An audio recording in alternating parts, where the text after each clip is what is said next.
Today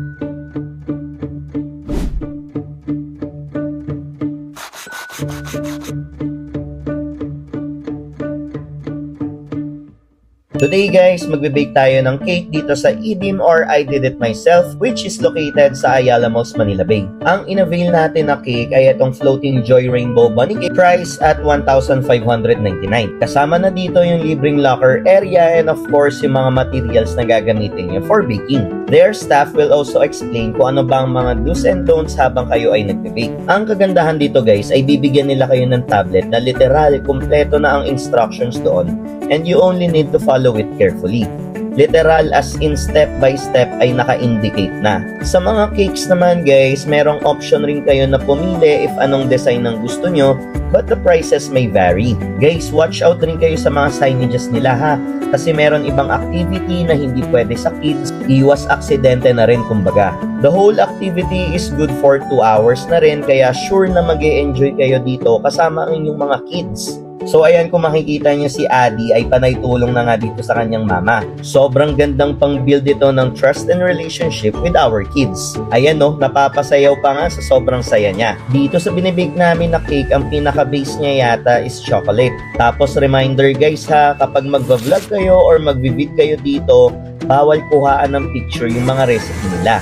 Ito yung activity na sinasabi ko na bawal ang kids, kaya ayan, si Mama Badet lang lahat gumawa. So after mixing all the basic ingredients, ay ita-transfer na rin sila sa lagayan para mailagay na rin sa oven. Kung magta-try kayo dito guys, medyo recommended ko na mag-visit kayo ng weekdays para hindi rin kayo ganun karami sa loob ng mismong venue. Especially if may kasama tayong mga kids and para mas makagalaw rin tayo ng medyo maayos.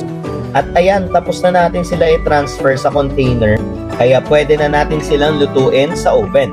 Be careful dito guys kasi merong ibang oven na medyo mainit ha. And while waiting naman na maluto ang pinaka-base ng ating cake, kailangan naman natin na next i-prepare yung icing na gagamitin para doon sa ating cake. O diba, talaga namang feeling big girl na si Adi dito. So dito sa pag-prepare ng icing guys, kayo ang bahala pumili ng kulay na gusto nyong gamitin for the icing. So ang kagandahan dito guys, yung mismong icing na gagamitin mo ay naka-prepare na sa loob ng kanilang ref. Tapos ayan, ita-transfer mo na lang din siya at lalagyan mo na lang din siya ng food coloring. Ang funny pa nga dito ni Wifey kasi nakalimutan niya lagyan ng food coloring nung una. Kaya ayan, bumalik siya para lagyan ng food coloring at ang napili nga na color ng aming chikiting ay color purple and color pink dahil yun daw ang kanyang favorite. At dahil hindi ako tumulong sa kanilang pagbe-bake, ito naman ang aking naisipang gawin. Ang gumawa ng sariling iced coffee. Pwede ring milk tea quiz kung anong trip mo. Dito naman guys, meron na rin silang complete guide kung ano ang dapat mong gawin, kung anong kailangan mong hanapin. Literal din na lahat kumpleto na, ikaw nang bahala gumawa ng sarili mong coffee. Kaya naman ayan, pinatulong ko rin ang aking chikiting dito kung paano gumawa ng coffee para naman hindi lang sila ni Mama Badet ang may bonding. Sobrang nakakatuwa kasi feeling mo talaga ay barista ka dito. Oh ha, yumayabang pa ng ganyan, kala mo talaga eh. Tapos after nun guys, ay lalagyan mo na siya ng pinaka milk foam sa ibabaw ng coffee. Diba? Literal na kumpleto lahat kasi nandun na naka-ready sa kanilang mga ref.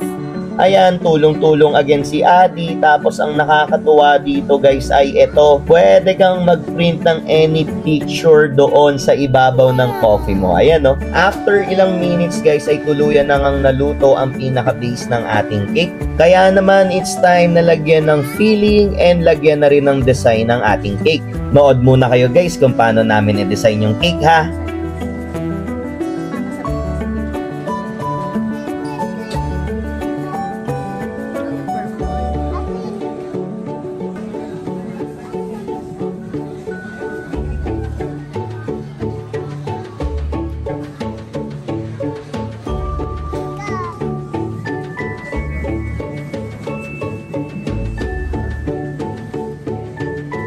And after nalagyan ng icing at ayusin itong mabuti, di na rin makapag-antay si Adi na designan ang kanyang mahiwagang cake. Talaga namang masusubok rin ang creativity dito ng inyong mga anak.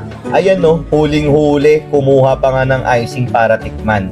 Kaya naman doon sa mga families na naghahanap ng bagong bonding this week, you should try doing this dito sa Eden na talaga namang for sure mag-e-enjoy kayong lahat. Maraming salamat sa panonood. Kita-kits sa susunod na vlog. Yun lang muna sa ngayon. Bye guys!